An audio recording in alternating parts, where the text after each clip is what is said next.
Okay, so you know about objects, you know about array lists. Today I'm going to show you one of the most important patterns that we've seen in the year so far, which is how to loop over an array list that's full of objects and do something with every single object in the list. So this is going to be kind of a quick preface, and then you'll see this same idea in action in the video where we actually start the problem set. But let's imagine that we have an array list that doesn't contain strings, it doesn't contain integers. Instead, it's an array list of ball objects. So every single location contains an object that's a ball object, and you know a ball object has an x and a y and an x speed and a y speed and so on. So that's what this picture is. I've got 100 different ball objects, and each object is a container for some other variables. Okay, so let's just do a couple of warm-up questions. Look at this for loop and decide, what is this going to display? Go ahead and think about it for a second. Okay, so what's happening here is I've got a variable called lock that starts at 0 and goes up to list.size.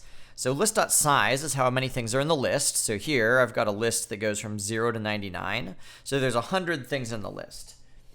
So list.size is really the same as 100. And then all I'm printing is I'm just printing lock, and lock is just a number. So this is going to print the numbers 0, 1, 2, 3, 4, 5, all the way up to 99. All right, so there you go. We're printing the numbers 0 to 99. All right, so let's take the next step now. Warm up part 2. Take a look at this code and decide, what is this going to print? So here I'm asking the list to give me the object in location 1. So that's this object. And we're saving it into a variable called b. And then I'm asking, what is b's x coordinate? And I'm displaying it. So this should display 17. What do you think it would display if I did this? If you said 1, you are correct, because here we're getting the object in location 2, which is this ball. We're saving that one inside variable b, and then we're asking b what its x coordinate is. So the important idea to take away here is I can save any of these objects from the list inside a variable, and then do stuff with that variable. Okay, so we're ready for almost the master pattern. Look at this code and try and decide, what do you think this is going to do? If you want to, you can pause the video to think about it. So this is just a combination of the two things you saw already. We've got lock, which is just a number that starts at 0, and every single time the loop repeats, lock goes up by 1. So the first time through the loop, lock is 0, then the next time through the loop, lock is 1, and then 2, and then so on. But instead of printing lock, we're asking to get the ball at location lock. So the first time through the loop, when lock is 0, we're going to get the object in location 0 and save that. And then we print out that object's x coordinate. So the first time through the loop, we get this ball, and we print out its x coordinate, which is 2. Then the next time through the loop, lock equals 1, and so this line of code will get the object in location 1 and save it inside the b variable. So now when we say b.x, we're talking about this ball in location 1. So that's going to display 17, which is that ball's x coordinate. And then the next time through the loop, lock is going to equal 2. And so we'll get the object in location 2, save that inside b, and then print that object's x coordinate, which is 1. So what this is going to display is it's going to display the x coordinates of every single ball in the list. And the pattern in what happens is the important thing. The pattern is lock isn't just an integer that starts at 0 and visits every single location number up to 99. And then we're using that location number to get every single ball object out of the list one at a time. So we get ball 0, and then we do something with it. We print its x value.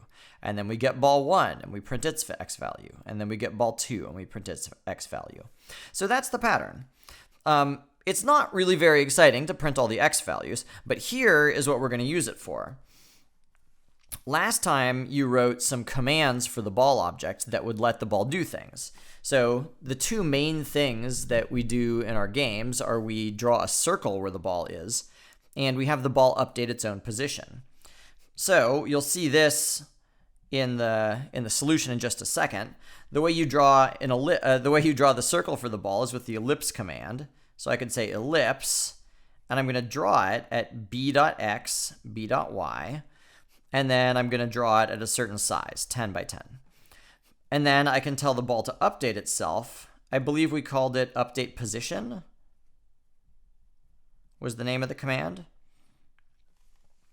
So this is the pattern that's the powerful one, because it doesn't matter how long the list is. I could have 500 objects in here. As long as you're looping to the end of list.size, what you're doing is you're visiting every single location in the list. The very first line of code inside the loop that's repeating is you get each object in the list out one at a time, and then you can do whatever you want with them. So here I'm looping over every ball object, and with every single object, I'm going to draw a circle right where its XY location is. And then I'm going to tell it to run its own update method, which is what has each ball move itself according to its own X and Y speed.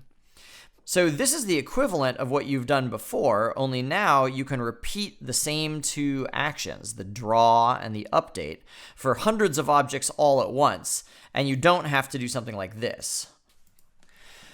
You don't have to have separate ball variables and say, this variable, update the position, this variable, update to the position, this variable, update the position. And this is the sort of thing that you had to do before in your games when you had 5 moving objects. You had to have the same lines of code for all 5 objects in order to have them do what you needed to do.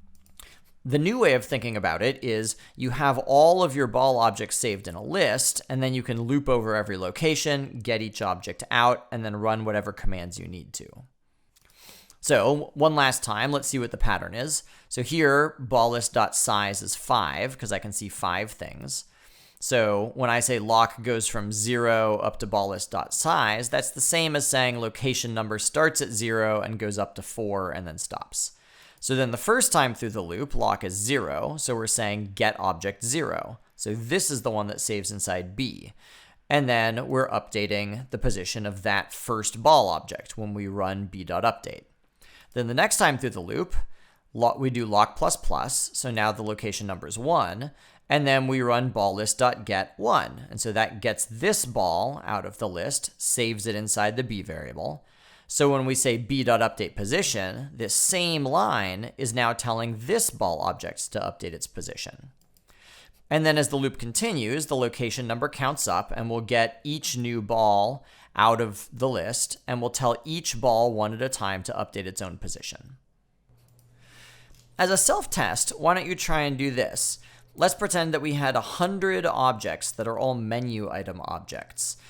If I wanted to display every single menu item and I saved them inside separate variables, I'd have to say m.view and then m2.view and m3 all the way up to m200.view. So I have 200, 200 variables. Each variable is a menu item, and I want to run the view method on each one. Think about how you would fill in the blanks here to do the same thing. Let's pretend that instead of having all the objects in 200 separate variables, instead they are all inside a list called menu. That's an array list of menu item objects. What would you do to fill in the blanks to loop over every single object in the list and then run its view method? Go ahead and try and type it out right now. Pause the video.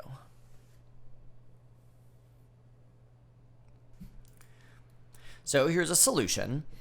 The location numbers should start at 0 and go all the way to the end of the list. So you have to use the name of the list. Our list is called menu, so we're going to go all the way up to menu.size. Then we need to get each object out of the menu. So we'll use the menu name again, and we'll use the get method on the menu list to ask it to give us particular elements from the list. And lock is the number that's going through all the different locations, so we want to ask the menu to give us the menu item at location 0, and then give us the menu item at location 1, and so on. Because all of the variables inside the list are menu items, when I create a temporary variable m, I need to give it the data type menu item, because that's what we're getting out of the list. We're getting out menu items, so I have to save it inside a menu item variable. And then I'm ready to do the actual action that I care about. What I want to do is tell every single menu item object to run its view command. So I say m.view, and remember, m is getting assigned a different menu item every single time we repeat, because I'm getting a different location number from the list. So this is the kind of thing that we're going to have on quizzes eventually, and more importantly, the kind of thing you'll need to do to actually write awesome programs. So if this doesn't make sense, maybe stop it, go back, watch it again. See if you can answer this question yourself based on your understanding of what each of these pieces is supposed to do in the overall pattern. Good luck. Okay, so you should have just seen the video on how you can loop over a list of objects to do something with every single object in the list. But what I didn't tell you is how do you get all those objects in the list in the first place? So let's look at an example. This is an example of what your graphics program might look like. I have a ball class, and I might have 5 different variables, and each one of these contains a ball object. And here inside setup is where I'm actually creating the ball objects by running the ball constructor. So here I'm making a new ball that's at 300, 300 and has a certain x speed and y speed. And here I'm creating another ball, also at 300 and 300, but a different x speed and y speed. So I'm assigning each object to its own variable. So that's the old way of doing things. Let's look at how you could do the same idea, but instead use an array list of ball objects. The idea is, instead of having separate variables for each ball, let's make an array list that holds ball variables, and we could call it ball list. So this line of code only declares the list. We don't actually create the empty list. That's what happens right here as the first line of setup. So usually we do this all in one line. I'd say array list ball list equals new array list. But here we're separating them, so we declare the variable here, but then we assign it the value in setup. And then, hopefully you're noticing,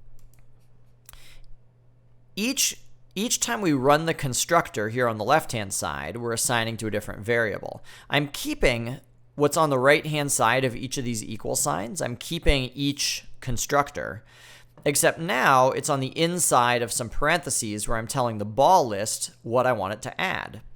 So if you remember, like when we had a list before, if you say, name list.add, and then you give it a string, it will put that string at the end of your list. Same thing here. Here, what's inside the green box constructs a ball object, and now I'm telling my ball list to add that ball to the end of the list. So this is going to make a list with 1, 2, 3, 4, 5 ball objects in it.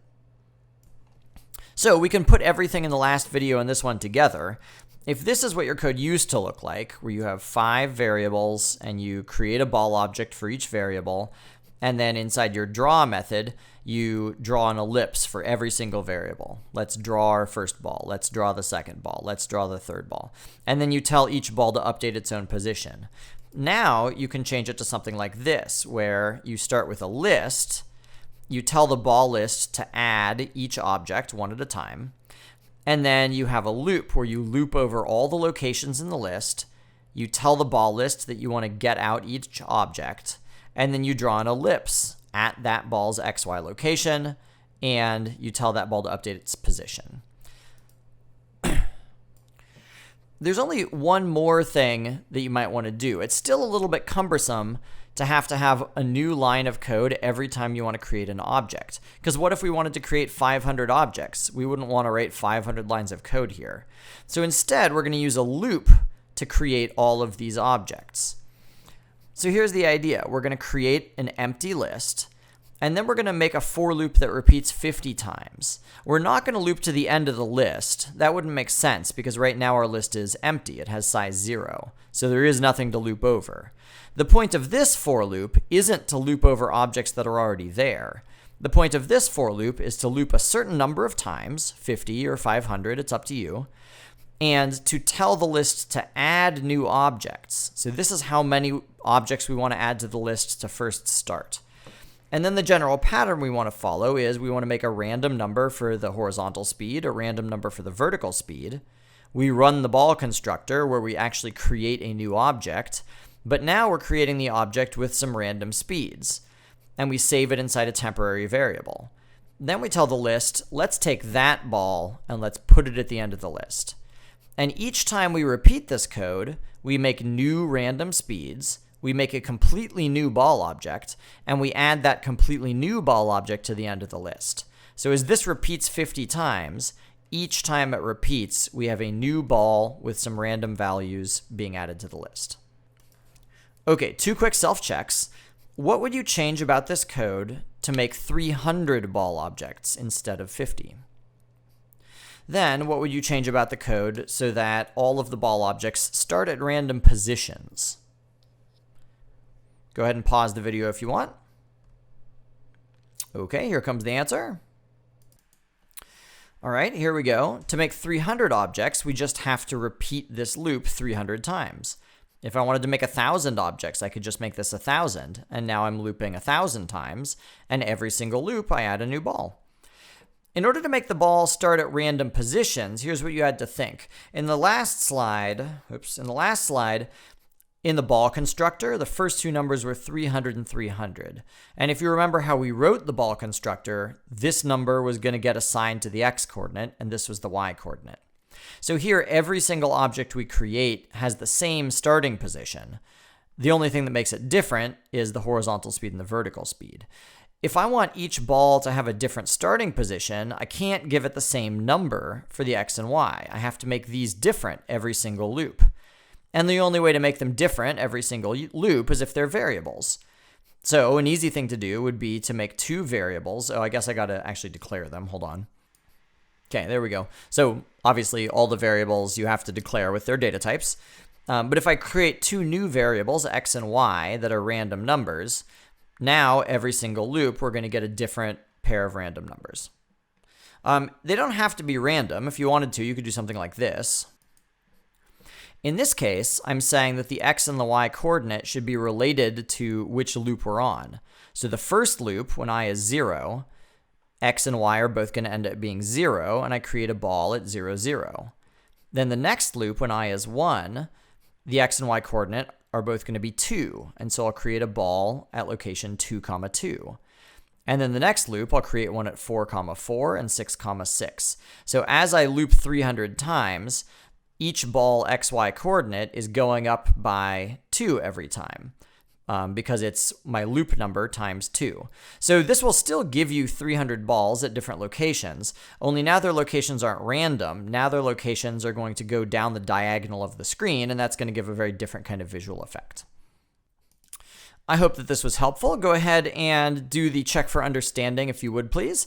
And if you want to start the assignment early, you can either start the assignment directly, or there's also a relatively short walkthrough video that will show you how to apply those ideas directly in your program. Good luck.